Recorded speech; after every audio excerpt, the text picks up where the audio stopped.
El equipo UGIHAX de Juega Innovación se dedica a la promoción y difusión del software y hardware libre.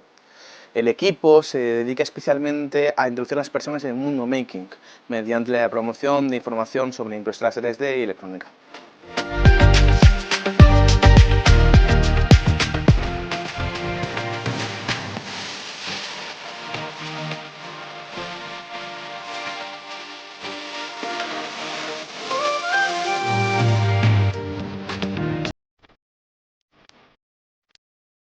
Nuestro objetivo es diseñar y construir maquinarias y robots que luego puedan competir en competiciones a las que nosotros vamos, como la Hackers of Faxa, la OSDEM, la National Cyber League o la 3D Printer Party de Mac.